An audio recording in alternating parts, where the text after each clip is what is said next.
Nari pressed her face against the transport ship's small window and watched a massive research station grow larger. Galactic Research Station Omega-7 looked like a metal flower floating in space, with 7 long arms stretching out from a central hub. Each arm was as big as a city, and they all spun slowly around the middle part. The station orbited a bright blue star that painted everything in soft light. "First time seeing Omega?" asked the pilot, a friendly Terran named Captain Lee. Nari nodded, still staring.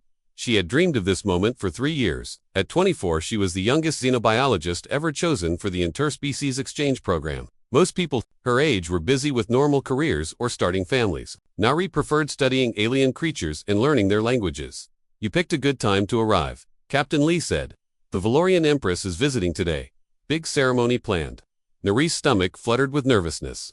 She had heard stories about Empress Hygiene of the Valorian Empire.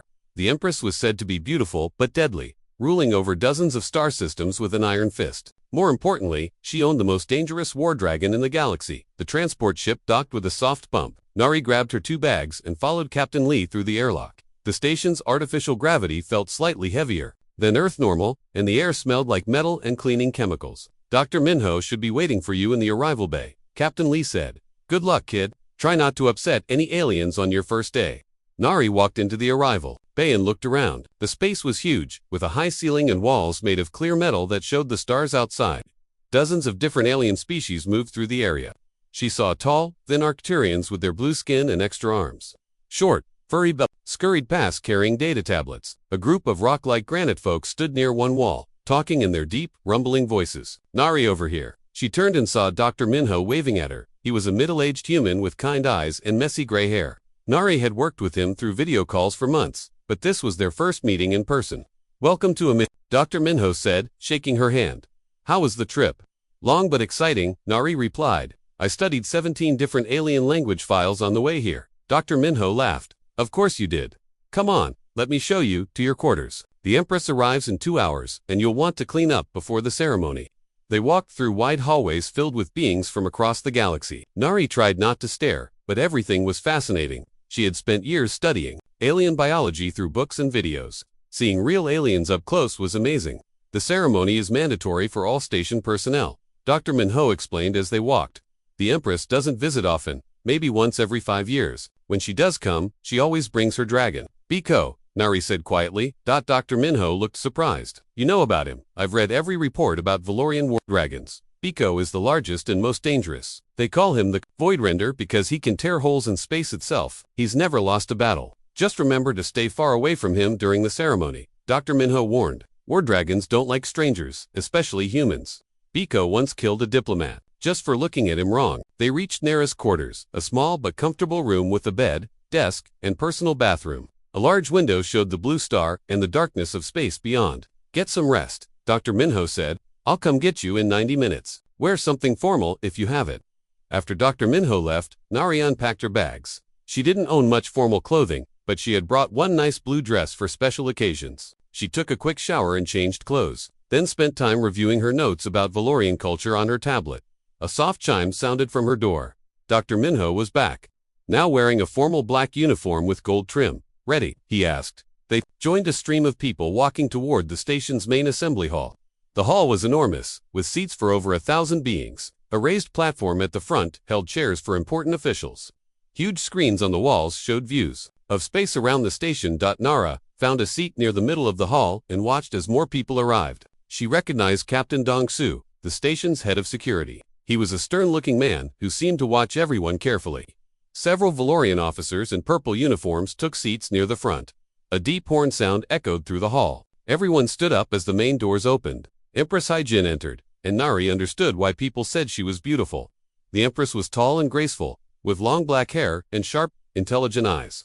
She wore a flowing purple robe covered in silver patterns that seemed to move in the light, but Nari's attention quickly moved to the creature walking beside the Empress. Biko was massive, easily 12 feet tall at the shoulder. His scales were deep black with edges that sparkled like diamonds. Each scale was as big as Nari's hand. His eyes glowed with inner fire, and when he moved, reality seemed to bend. Slightly around him, the dragon was beautiful and terrifying at the same time. Nari had never seen anything so magnificent.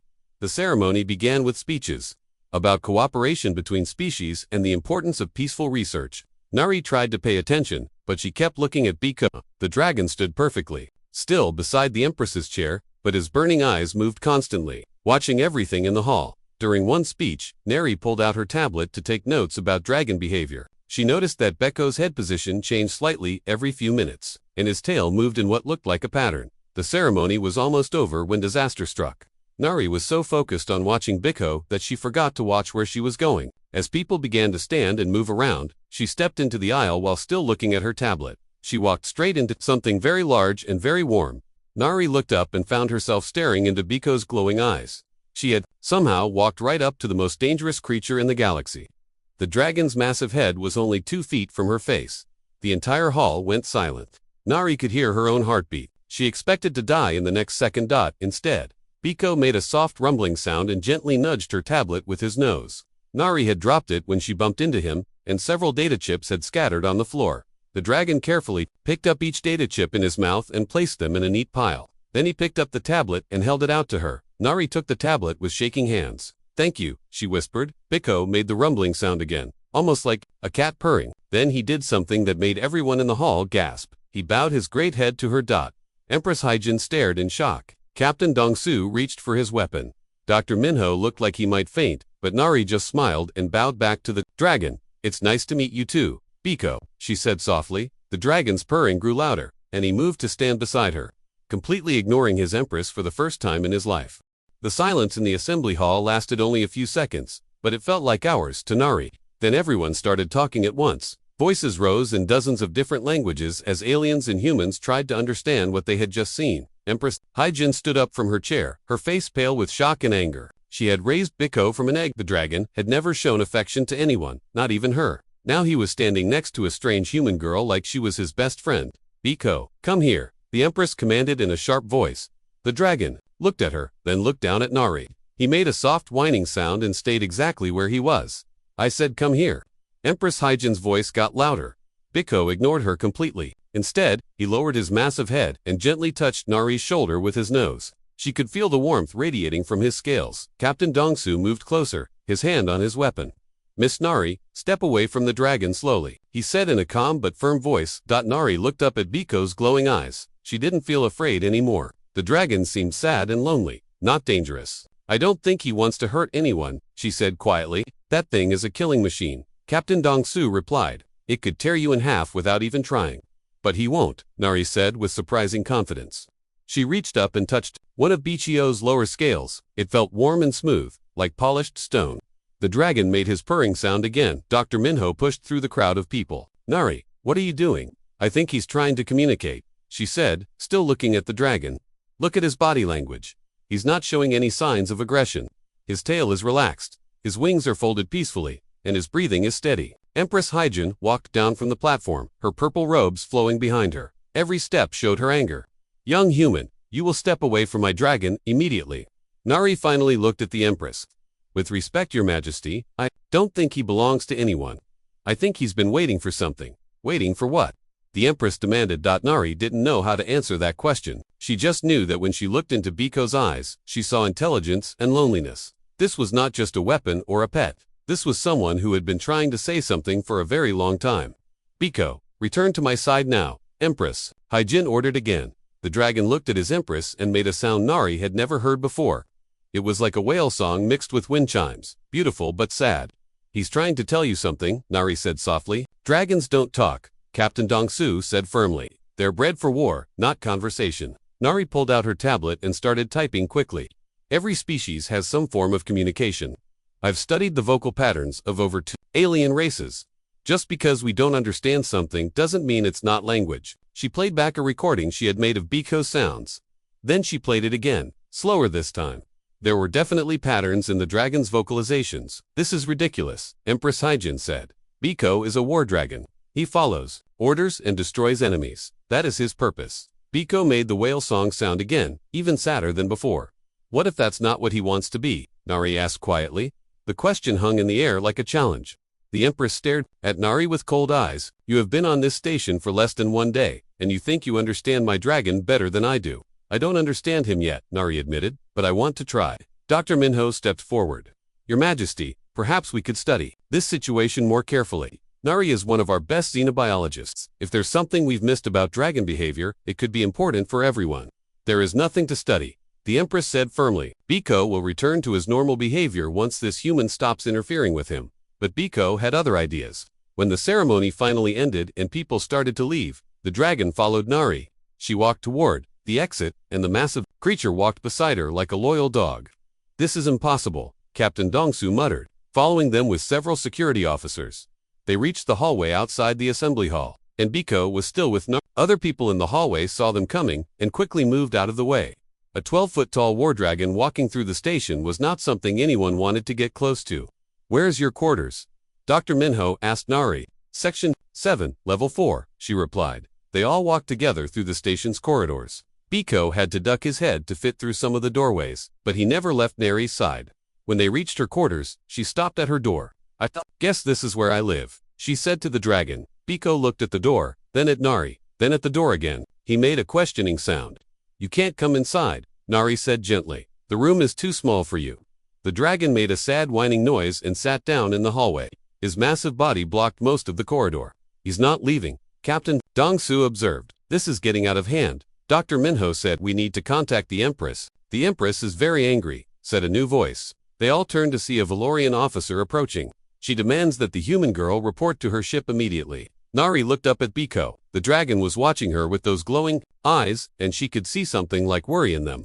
It's okay, she told him softly. I'll talk to her. Biko made his purring sound and gently touched her hand with the tip of his nose. His scales were so warm they were almost hot.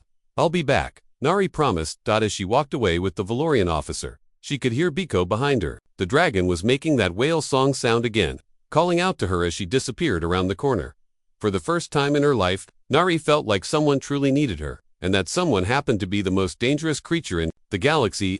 Nari had never been on a Valorian warship before. The corridors were wider than those on the research station, with high ceilings and walls made of dark purple metal. Everything looked expensive and slightly threatening at the same time. Valorian officer, who had introduced himself as Commander J1, led her through the ship without saying a word. Other Valorian crew members they passed stared at her with curious and unfriendly eyes. They stopped at a large door marked with symbols. Nari recognized as meaning Royal Chamber. Commander J1 pressed his hand against a scanner, and the door slid open. The room beyond was magnificent. The walls were covered in tapestries showing dragons in battle, and the ceiling was painted to look like a starry sky. Empress Hyjin sat on a throne-like chair in the center of the room, still wearing her purple robes. Come forward, human, the Empress commanded. Nari walked to the center of the room and bowed politely. Your Majesty, explain to me what you have done to my dragon, Empress Hyjin said without any greeting. I haven't done anything to him, Your Majesty. I just bumped into him by accident. Dragons do not form attachments, especially not to humans they have just met. Nari took a deep breath. With respect, Your Majesty. Maybe that's not true. Maybe we just don't understand dragons as well as we think we do. The Empress's eyes flashed with anger. I have studied dragons my entire life. I raised Biko from an egg. He has never shown emotion toward any living being, but he showed emotion today, Nari pointed out carefully. He was gentle with me. He helped me pick up my things. He bowed to me. Those aren't the actions of a mindless weapon. Beko is not mindless, the Empress said sharply. He is highly intelligent. But he is also completely loyal to me and to the Valorian Empire. Then why is he sitting outside my quarters instead of here with you? The question clearly bothered Empress Hyjin. She stood up from her throne and walked to a large window that showed the research station in the distance. There must be some explanation, she said, more to herself than to Nari. Perhaps you carry some kind of device that affects dragon behavior. I don't have any devices like that, Nari said. I'm just a xenobiologist. I study alien life forms. Show me what you were carrying when you met Biko. Nari pulled out her tablet and the data chips that Biko had helped her collect. She handed them to Commander J1, who scanned them with a security device. No unusual technology, he reported. Standard research equipment and data files about various alien species. Empress Hyjin turned back to Nari. What kind of research do you do? I study how different species communicate and form social bonds. I'm particularly interested in creatures that humans don't understand very well, such as, well, dragons. For example, most people think they're just big flying weapons, but I've read reports that suggest they might be much more complex than that. The Empress raised an eyebrow. What reports? Nari felt nervous, but she continued. There are old archives that mention dragons showing unusual behavior. Sometimes they refuse to fight certain enemies. Sometimes they seem to be trying to communicate with their handlers in ways no one understands. Those are classified military files, Commander J1 said sharply. How did you access them? They're not classified on the research station. Dr. Minho gave me access to the xenobiology database. I've been studying dragon behavior patterns for months. Empress Hyjin looked interested despite herself. What did you learn? I think dragons might have their own language that we've never bothered to learn, and I think they might be much more emotional and social than anyone realizes. That's impossible. Dragons are bred for war. They're designed to be aggressive and fearless, but what if they weren't always like that? Nari asked quietly. What if dragons were different before they became war animals? The Empress stared at her. Explain. Nari hesitated. She was about to share a theory that could get her in serious trouble. I found some very old records in the deep archives. They suggest that dragons might not originally be from Valorian space. Continue. The earliest records showed dragons appearing in this galaxy about 500 years ago. Before that, there's no mention of them anywhere. It's like they just showed up. Commander J1 stepped forward. You're suggesting that dragons are refugees from somewhere else? Maybe, and if they are, then maybe they remember what they were like before they became weapons of war. Empress Hyjin sat back down on her throne, looking thoughtful. Even if that were true, it doesn't explain why Beko has bonded with you specifically. Nari had been thinking about that question since the ceremony. Your Majesty, what do you know about my genetic background? You're human, from Earth, but Earth has a complicated history. There were multiple human populations that developed separately. Some groups might have genetic traits that others don't have. The Empress leaned forward. Are you saying you're genetically different from other humans? I might be. My family comes from a region of Earth that was isolated for thousands of years. We developed some unusual characteristics, such as Nari felt embarrassed to admit it. I can understand animal emotions better than most people. I can also learn new languages very quickly, even alien ones. And sometimes I know things about creatures that I've never studied before. That's impossible. I thought so too, until today. But when I looked into Biko's eyes, I knew he was lonely. I knew he was trying to say something important, and I knew he wasn't dangerous, at least not to me. Empress Hyjin stood up again and walked around Nari, studying her carefully. You really believe that you can communicate with my dragon? I'd like to try, if you'll let me, and if you fail, then I'll leave the station and never bother you or Biko again. The Empress considered this for a long moment. Finally, she nodded. Very well, you have 1 week to prove your theory, but you will work under close supervision, and if you do anything that seems dangerous, the experiment ends immediately. Thank you, Your Majesty. Don't thank me yet. If you're wrong about this, if Biko is being controlled or manipulated in some way, the consequences will be severe. Nari bowed again. I understand. As Commander J1 escorted her back to the research station, Nari felt both excited and terrified. She had 1 week to unlock secrets that might have been hidden for centuries. When she reached her quarters, Biko was still sitting in the hallway, waiting for her. The dragon made his happy purring sound when he saw her and gently touched her hand with his nose. I'm going to try to understand you, she whispered to him. I hope you can help me. Biko made the whale song sound again, but this time it didn't sound sad. It sounded hopeful. Nari barely slept that night. Every time she closed her eyes, she saw Biko's glowing gaze and heard his strange whale song calls. The dragon had stayed in the hallway outside her quarters all night, and she could hear him moving around restlessly. When morning came, she opened her door to find him sitting exactly where she had left him. Several station workers had gathered at a safe distance, staring at the massive creature blocking their hallway. Good morning, Biko, Nari said softly. The dragon made his purring sound and stood up, stretching like a giant cat. His movements were graceful despite his enormous size. Dr. Minho appeared around the corner, carrying 2 cups of coffee and looking tired. I brought you breakfast, he said, handing her a cup. I figure you're going to need it. Have you been here all night too? Nari asked. Someone had to keep an eye on things. A war dragon camping outside crew quarters tends to make people nervous. As if to prove Dr. Minho's point, Engineer Sungmin tried to walk past them to reach his own quarters. Biko turned his massive head to look at the half-human, half-Valorian engineer. Sungmin froze in place, clearly terrified. It's okay, Nari said to both of them. Biko, this is Sungmin. He works here too. The dragon studied Sungmin for a moment, then made a soft greeting sound and moved aside to let him pass. Sungmin hurried past, but Nari noticed he looked back at the dragon with curiosity rather than just fear. Interesting, Dr. Minho observed. He responds to your introductions. I think he understands more than anyone realizes, Nari said. She pulled out her tablet and started recording. Biko, can you show me where you would like to go today? The dragon tilted his head, thinking, then he walked toward the nearest lift that led to the station's research levels. He knows where the labs are, Dr. Minho said, surprised. They followed Biko through the station.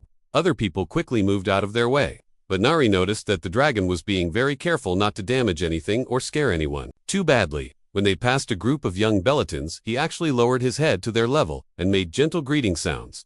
They reached the xenobiology lab, and Biko stopped at the door. The space was too small for him to enter, so Nari went inside, alone, to gather her research materials. What exactly are you planning to do? Dr. Minho asked. I want to record his vocalizations and analyze them for language patterns, and I want to try some simple communication tests. She came back outside with her equipment and set it up in the wider hallway. Biko watched everything she did with great interest. Okay, let's start simple, Nari said to the dragon. Can you make the sound you made yesterday when you were sad? Biko looked confused for a moment. Then Nari had an idea. She made herself look sad and let her shoulders slump. Immediately. The dragon made the whale song sound from the ceremony. It was hauntingly beautiful. Good. Now can you make the sound you make when you're happy? Nari smiled and stood up straighter. Beko responded with his warm purring sound. He's definitely responding to your emotional cues, Dr. Minho said. Recording everything. They worked for 2 hours, and Nari discovered that Biko had at least 12 different vocalizations. Each one seemed to match a specific emotion or idea. Even more interesting, he started to understand simple human words when she used them consistently. Biko, can you touch your nose? Nari asked. The dragon touched his nose with one claw. Can you touch your wing? He touched his wing. This is incredible, Dr. Minho breathed. He's learning human language in real time. That's when things got really strange. Nari was showing Biko pictures of different objects on her tablet when she felt a sudden sharp pain in her head. She grabbed her forehead and nearly dropped the tablet. Nari, are you okay? Dr. Minho asked. Concerned, the pain faded, but something else happened. When she looked at Biko, she could suddenly sense his emotions as clearly as if they were her own.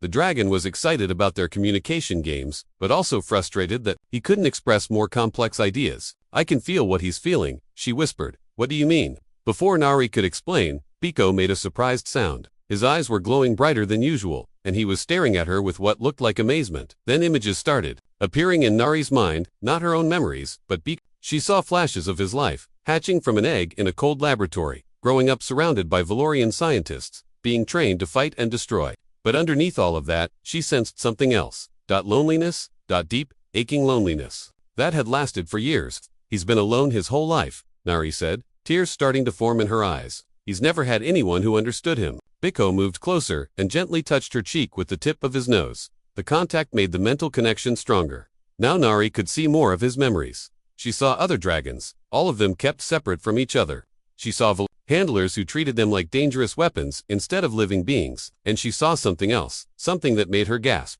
Dr. Minho, I need to access the deep archives immediately. Why? What did you see? Biko just showed me something. Impossible. He has memories that aren't his own.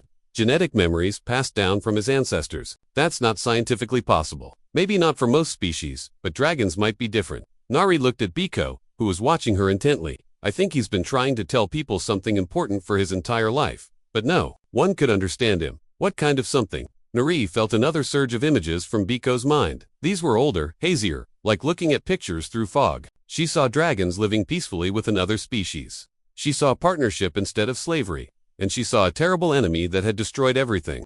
I think dragons used to have partners, she said slowly. Another species that they worked with, and I think something happened to those partners a long time ago. Biko made his whale song sound, but this time it was different. It sounded like morning. We need to get to the archives right now, Nari said. If I'm right about this, it changes everything we know about dragons. As they headed toward the archive section, Nari felt the mental connection with Biko growing. Stronger, she could sense his hope and excitement, but also his fear that no one would believe what he had been trying to say. Don't worry, she whispered to him. I believe you, and I'm going to help you tell everyone else. The dragon's purring grew louder, and for the first time in years, Biko didn't feel alone. The archive section of Research Station Omega-7 was located deep in the station's core, where the artificial gravity was strongest and the walls were thickest. Engineer Sungmin met them there, looking nervous but curious. Dr. Minho sent me a message, Sungmin explained. He said you needed help accessing very old files. Nari looked at Biko, who had somehow managed to squeeze into the archive chamber. The dragon was staring at the walls of data storage units with great interest. I need to find records about dragon origins, Nari said. Everything we have, going back as far as possible. Sungmin led them to a terminal and started typing rapidly. Most people only look at recent dragon records, military files, battle reports, breeding programs. But there are older files that hardly anyone ever accesses. How old? Dr. Minho asked. Some go back over 1,000 years. They're in old data formats that most people can't read anymore. Nari felt excitement building. In her chest, can you access them? Maybe. My Valorian heritage gives me clearance for some historical files that pure humans can't see. Sungmin's fingers flew over the keyboard. Here we go. These are the oldest dragon-related files in the system. The screen filled with text in an ancient Valorian script. Sungmin frowned as he read it. This is strange, he said. According to this, the first dragons appeared in Valorian space exactly 487 years ago. But it doesn't say they were born here. It says they were found. Found where? Nari asked. Floating. In space, in some kind of preservation pods near the edge of the galaxy. The pods were badly damaged, and most of them were empty. But 12 dragons survived.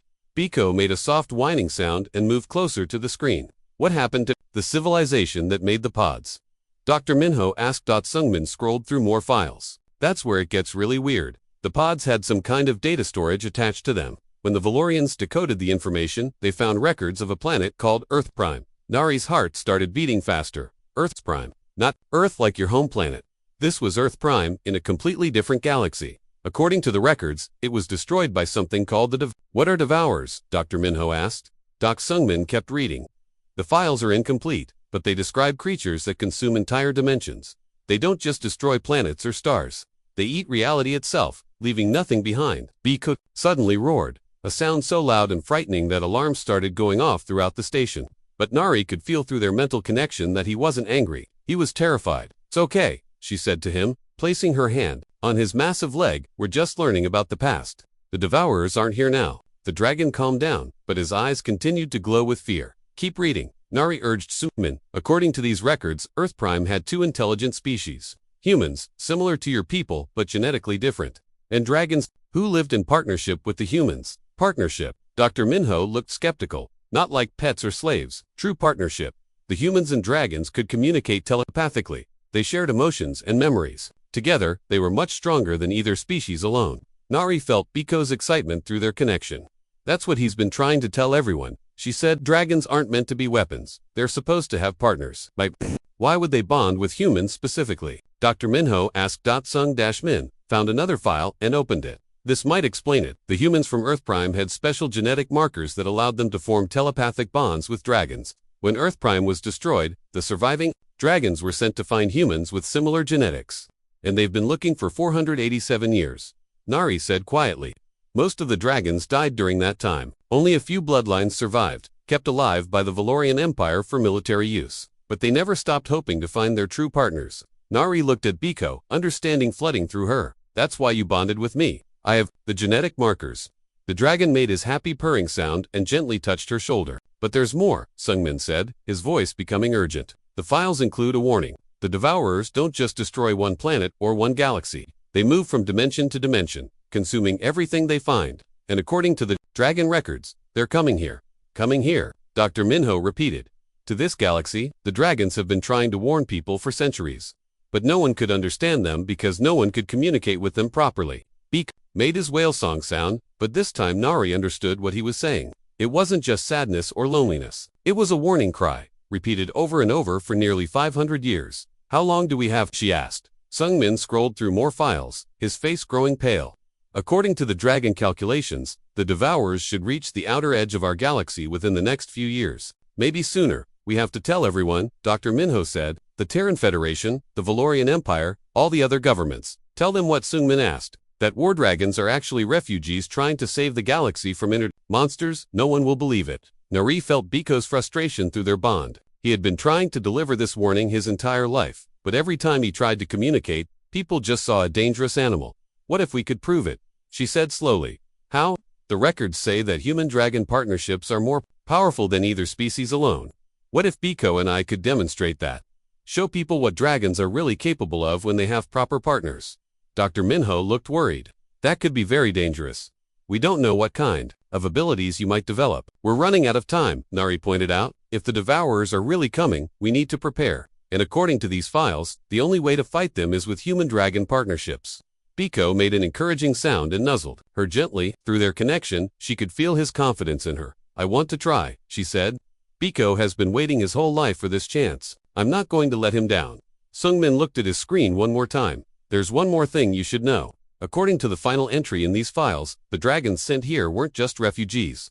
They were specifically chosen warriors. sent to prepare for the Devourer's arrival. Warriors, Nari asked. The most powerful dragons from Earth, prying, dragons capable of fighting beings that can destroy entire dimensions. Nari looked at Biko with new understanding. He wasn't just a war dragon created by the he was a guardian, sent across impossible distances to protect a galaxy he had never seen. Well, she said, taking a deep breath, I guess we'd better get started. Biko roared again, but this time it wasn't fear. It was determination. After 487 years of waiting, he finally had a partner who could help him fulfill his mission. The real work was about to begin. Word spread quickly through the research station that Nari and Beko had uncovered something important in the archives. Within hours, Captain Dongsu was demanding a full briefing, and Empress Haijin was on her way back from her ship. They gathered in the station's main conference room, the only space large enough for Biko to fit comfortably. The dragon lay beside Nari's chair, his massive head resting on the floor, but his eyes alert and focused. Let me understand this correctly, Captain Dongsu said, reviewing the files Sungmin had printed out. You're claiming that dragons are ancient refugees from another galaxy, and they're here to warn us about some kind of interdimensional threat. That's exactly what we're saying, Nari replied, and Biko can prove it.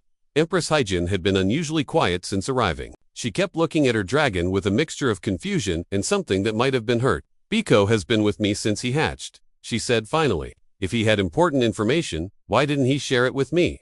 He tried, Nari said gently, but you couldn't understand his language. No one could, until now, and you can understand him because of your genetics. It seems that way. The bond gets stronger every day. To demonstrate, Nari closed her eyes and focused on her connection with Biko. Immediately, she could sense his emotions and see flashes of his memories. She opened her eyes and looked directly at the Empress. He wants you to know that he has always been grateful for your care, she said. You saved his life when he was young, and he has never forgotten that. But he has also been desperately lonely because he couldn't share his true self with you. Empress Haijin's eyes widened. He told you that? I can feel it. The bond between us lets me experience his emotions and memories. Biko lifted his head and looked at his former Empress. He made a series of soft sounds that Nari somehow understood. He says he hopes you can forgive him for leaving your side, Nari translated, but he has a duty that's bigger than any personal loyalty. He was sent here to protect everyone, including you. The Empress stood up and walked over to Beko.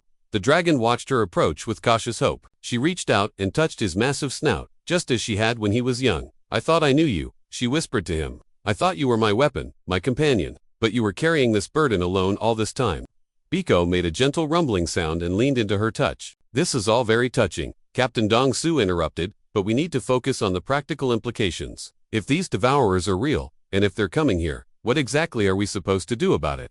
Dr. Minho spoke up from his corner of the room. According to the archives, individual dragons and humans are no match for the devourers, but when they work together as bonded pairs, they become much more powerful. How much more powerful? The captain asked. Nari looked at Biko. Through their bond, she could sense abilities that neither of them had used yet. We don't know. We haven't tried to access the deeper levels of the partnership. Maybe it's time to find out, Empress Haijin said, stepping back from her dragon. If Biko is right about this threat, we need to understand what we're dealing with. That could be dangerous, Dr. Minho warned. We don't know what kind of abilities might manifest. The archives mention that bonded pairs could manipulate space and time, Sungmin added. But there are no details about how that works. Nari felt Biko's eagerness through their connection. He had been waiting centuries to use his true abilities. I think we should try, she said, but somewhere safe, away from the station. Captain Dongsu nodded. There's an empty sector about 2 hours away from here. No inhabited systems, no space traffic. If something goes wrong, at least we won't endanger anyone else. I'll prepare a small fleet, Empress Haijin said. If these abilities are real, we'll need to document everything. 2 days later, they were in the empty sector. Nari stood on the observation deck of the Empress's flagship, looking out at the stars through the transparent metal walls. Biko was in the ship's cargo bay, the only space large enough to hold him. Are you ready for this? Dr. Minho asked her. Nari wasn't sure. Over the past 2 days, her bond with Biko had grown even stronger. She could feel his emotions constantly now, and sometimes she saw the world through his eyes. It was beautiful, but overwhelming. I think so, she said. Biko believes we can do this. They went down to the cargo bay, where Empress Haijin and Captain Dongsu were waiting with recording equipment. Beko looked up as Nari entered, and she immediately felt his excitement and confidence. What do you want us to try first? She asked. Start small, Dr. Minho suggested. See if you can affect something simple. Nari approached Biko and placed her hand on his warm scales. The moment they touched, power flowed between them like electricity. She gasped as she felt abilities awakening in her mind. I can sense the structure of space around us, she said, her voice filled with wonder. It's like seeing with new eyes. Biko made an encouraging sound, and suddenly Nari understood what he wanted her to do. She focused on a small metal tool that was floating in the zero gravity of the cargo bay. The tool began to glow with soft light. Then it started to change shape, its metal flowing like liquid until it became a perfect sphere. Incredible, breathed Empress Hyjin. You're manipulating matter at the molecular level. It doesn't feel difficult, Nari said, surprised by her own words. It's like the universe wants to respond to us. They spent the next hour exploring their new abilities. Together, Nari and Biko could bend light, alter gravity in small areas, and even create temporary rifts in space. Each success made their bond stronger and their abilities more precise. This is beyond anything we imagined, Dr. Minho said, recording everything. You're not just using technology or physical force. You're actually changing the fundamental laws of physics in localized areas. The archives were right, Sungmin added. Human-dragon partnerships really are more powerful than either species alone. That's when the alarms started sounding. Captain Dongsu pressed his communication device. What's happening? Captain, we're detecting massive energy readings at the edge of the system, came the reply from the bridge. Something big is coming through hyperspace. Everyone looked at each other with growing dread. Nari felt Biko's fear spike through their bond. It's too early, she whispered. The Devourers aren't supposed to be here yet. Maybe the calculations were wrong, Dr. Minho said grimly. They rushed to the bridge, where the main screen showed space near the system's edge. At first, there was nothing visible. Then reality seemed to tear open like fabric. And something emerged from the rip. The thing that came through was impossible to describe. It looked like living darkness shaped into a roughly spherical form, but with edges that seemed to exist in dimensions that human eyes couldn't properly see. Where it moved, space itself appeared to become thin and fragile. That's a devourer, Scout Nuri said, somehow knowing this through her bond with Beko. They send these ahead to test a dimension's defenses. How big is it? Captain Dongsu asked. About the size of a small moon, the navigation officer replied. And it's heading toward the research station. We have to stop it, Empress Hyjin said if it reaches Omega-7. Traditional weapons won't work, Nari interrupted. The archives were clear about that. Only bonded human-dragon pairs can hurt the You and Biko are the only bonded pair we have, Dr. Minho pointed out. Can you fight that thing? Nari looked at the impossible creature on the screen and felt terror wash over her. But through their bond, she also felt Biko's determination. He had been preparing for this moment his entire life. We have to try, she said. They transferred to a smaller, faster ship that could accommodate both Nari and Biko. As they flew toward the Devourer Scout, Nari felt her abilities growing stronger with every minute. The closer they got to the enemy, the more her bond with Biko deepened. I can see it more clearly now, she said as they approached. It's not just a creature. It's like a moving hole in reality, consuming everything it touches. How do we fight something like that? Captain Dongsu asked from the pilot's seat. Nari placed both hands on Biko's scales and let their bond flow freely between them. Power built up around them, making the air in the ship glow with soft light. We don't fight it with force, she realized. We fight it with creation. The Devourers consume and destroy. But we can create and heal. As their ship got closer to the scout, the creature turned toward them. Nari could feel its hunger, its desire to devour everything in this dimension. Now, she whispered to Beko. The dragon roared, but this wasn't the sound of anger or fear. It was the sound of hope and defiance. At the same time, Nari reached out with her mind and touched the fabric of space around the Devourer. Light exploded from their ship, not destroying but healing. Where the light touched the scout, the creature's form became less stable. It was still dangerous, but it was no longer consuming the space around it. It's working. Captain Dongsu shouted, the thing is retreating. The Devourer Scout pulled back, clearly confused and hurt. It had never encountered anything that could resist its consumption before. After a few moments, it disappeared back through the rift it had come from. We did it, Nari breathed, exhausted but triumphant. But Biko made a worried sound, and Nari felt his concern through their bond. What is it? She asked. Through their connection, she understood. The scout had gathered information about this. Dimensions, defenses, now it would report back to the main Devourer force. They know we can fight them, she said quietly, which means they'll send more scouts. And eventually, they'll send the full invasion force. How long do we have? Empress Hyjin asked. Nari consulted the memories Biko was sharing with her. Maybe 6 months, maybe less. Then we need to find more bonded pairs, Dr. Minho said, as many as possible. Are there other humans with the right genetics? Captain Dongsu asked. There have to be, Nari said. And there are other dragons. Biko isn't the only one. Empress Hyjin nodded slowly. I have 12 war dragons in my fleet. If what you've shown us is true, they're all waiting for their partners. We need to contact the Terran Federation immediately. Dr. Minho said, and every other government in the galaxy. This isn't about politics anymore. This is about survival. Nari looked out at the stars, feeling the weight of responsibility settling on her shoulders. A week ago, she had been just a nerdy xenobiologist who wanted to study alien creatures. Now she was part of the galaxy's last hope against an enemy that could destroy entire dimensions. But when she felt Big O's confidence and love through their bond, she knew they could do this. Dragons had been waiting nearly 500 years for their human partners to return. The real war was about to begin. 6 months later, Nara stood on the command deck of the flagship Unity, watching the largest fleet in galactic history prepare for battle. Ships from every major civilization hung in space around them. Sleek Terran vessels, mighty Valorian battleships, crystalline Arcturian carriers, and hundreds of others. But the most important part of the fleet wasn't the ships. It was the dragons. In the months since the first Devourer scout appeared, the search for human-dragon bonded pairs had become the galaxy's top priority. It turned out that humans with the right genetics existed throughout known space. Descendants of Earth populations that had spread to different worlds over thousands of years. Status report, Nari said, still amazed that she was now the fleet's strategic coordinator. We have 47 confirmed bonded pairs, reported Commander Tejo, who had become one of Nara's most trusted allies after his own dragon, Hanyul, bonded with Dr. Chen Ho. Another 15 pairs are still in training. Nari nodded. Each bonded pair had required weeks of careful preparation. The humans had to learn to open their minds to the telepathic connection, while the dragons had to remember abilities they hadn't used in centuries. What about the new detection grid? She asked. Fully operational, replied Dr. Yunji, the Valorian scientist who had designed the early warning system. If any Devourers enter our galaxy, we'll know about it immediately. Through her bond with Biko, Nari felt his sudden alertness. The dragon was resting in the ship's dragon bay, but his mind was always connected to hers. They're coming, she said quietly. Alarms began sounding throughout the fleet as the detection grid picked up massive energy signatures at the galaxy's edge. On the main screen, space began to tear open in dozens of places. Multiple rifts detected, announced Admiral Soyoung from her position at the tactical station.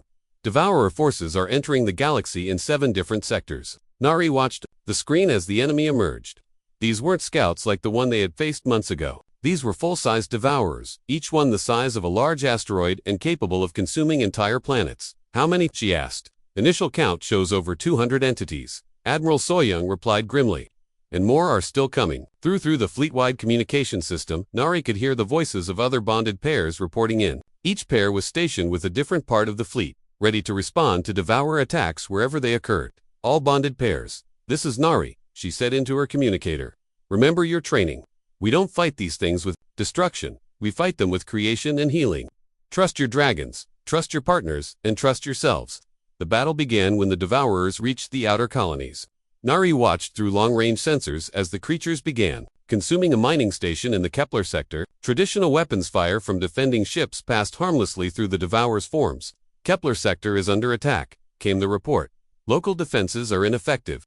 Minho and Duri respond to Kepler sector, Nari ordered. Dr. Minho had bonded with a dragon named Dori 3 months earlier, and they had become experts at defensive operations. On our way, Dr. Minho's voice came back over the communicator. Nari felt Biko's readiness through their bond. Her dragon wanted to join the fight, but she knew they needed to stay with the main fleet in case larger threats appeared. Reports came in from across the galaxy as bonded pairs engaged the Devourers. The battles were unlike anything anyone had ever seen. Instead of explosions and destruction, the fights looked like light shows as the human-dragon pairs used their abilities to heal reality itself, forcing the Devourers back. Kepler sector secured, Dr. Minho reported. 3 Devourers destroyed, no casualties. Ross sector requesting assistance. Came another call, 5 Devourers attacking the agricultural worlds. J1 and Bial respond to Ross sector. Nari ordered. The pattern continued for hours. Devourers would attack, bonded pairs would respond, and the creatures would be driven back or destroyed. But Nari could see on the tactical display that more rifts kept opening. The enemy was sending reinforcements faster than they could be defeated. We're winning individual battles, but losing the war, Admiral Soyoung observed. They have to, many of them. That's when Biko shared a memory with Nari that changed everything. It was an ancient memory from Earth Prime, showing how the final battle against the Devourers had been fought. We're thinking about this wrong, Nari said, suddenly. We don't need to destroy every single Devourer. We need to close the rifts they're using to enter our dimension. Is that possible? Empress Hyjin asked. Nari felt the certainty flow through her bond with Biko. Yes, but it will require all the bonded pairs working together. We need to create a network of healing energy that spans the entire galaxy. That's never been attempted before, Dr. Yunji said. Earth Prime did it once, Nari replied, but they were too late to save their own world. We still have time. The next part was the hardest thing Nari had ever attempted. She had to coordinate with every bonded pair across the galaxy, linking their minds and abilities into a single network. Through Biko, she reached out to dragons and humans, thousands of light years away. At first, the connections were weak and unstable, but as more pairs joined the network, the power grew exponentially. Nari could suddenly sense every battle happening across the galaxy. She could feel the determination of dozens of humans and the ancient wisdom of dragons who had waited centuries for this moment. Network established. She announced, all pairs, focus your abilities on the rift points. We're going to heal the damage the Devourers have done to space-time itself. What happened next was the most beautiful thing Nari had ever experienced. Light began flowing between star systems, carried by the combined will of human-dragon pairs. Where the light touched the rifts the Devourers had torn in reality, space began to heal. One by one, the rifts started closing. Devourers that were still in the process of entering the galaxy found themselves cut off from their home dimension. Those that were already present found their connection to their source of power severed. It's working, came excited reports from across the fleet. The rifts are closing. But the effort was enormous. Nari could feel the strain on every bonded pair in the network. Some of the newer pairs were reaching their limits. Hold together, she said through the mental network. Just a little longer. The last major rift was near the galactic core, and it was the largest one of all. Closing it would require almost all their remaining power. Everyone focus on the core rift, Nari commanded. This is our last chance. Through Biko, she poured everything she had into the healing light. Around the galaxy, 47 other pairs did the same. The light that flowed toward the galactic core was so bright, it could be seen from star systems thousands of light years away. When the light reached the rift, reality itself seemed to sigh with relief. The tier in spacetime sealed shut with a sound like a giant bell ringing across the cosmos. All rifts closed, Admiral Soyoung reported, her voice filled with amazement. Devourer forces are cut off and retreating. Nari collapsed in her chair, exhausted but triumphant.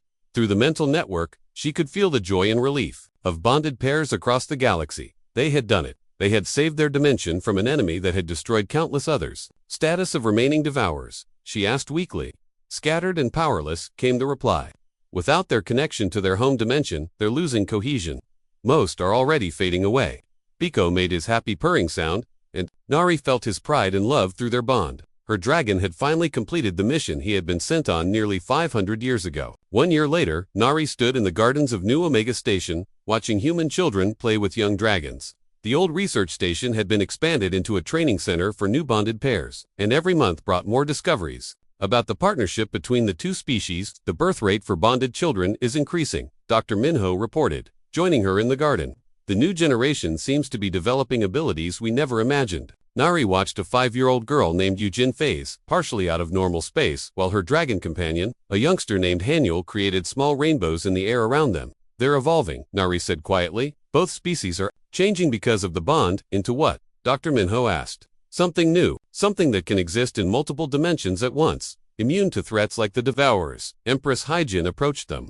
Now wearing the simpler robes of the Valorian Human Alliance rather than her old imperial regalia, the council wants to know if you'll accept the position of Director of Interspecies Evolution. Nari smiled. That's a very fancy title for someone who just wanted to study alien creatures. You did more than study them, the Empress pointed out. You helped two species find each other again. You saved the galaxy, and you're guiding the evolution of something completely new. Through her bond with Biko, Nari felt his contentment. Her dragon was resting in the sun nearby, surrounded by youngsters of both species who looked up to him as a teacher and protector. I accept, Nari said, but only if we can keep the focus on partnership and understanding, not on creating weapons. Agreed, Empress Hyjin said. We've learned our lesson about treating dragons as tools instead of partners. As the sun set over New Omega Station, Nari reflected on how much had changed. A year ago, she had been a lonely xenobiologist who preferred the company of alien creatures to other humans. Now she was part of something larger than herself, connected not just to Biko but to a growing network of bonded pairs across the galaxy. The nerdy girl who had accidentally bumped into a dragon had become the catalyst for the next stage of evolution, and the feared war dragon, Biko, had found his true calling as a gentle teacher, helping to guide two species toward a future neither could achieve alone. In the gardens around them, human and dragon children played together under the stars, their laughter echoing across dimensions as they began to explore abilities that would one day take them beyond the boundaries of any single universe. The galaxy was safe, but more than that, it was growing into something wonderful and new.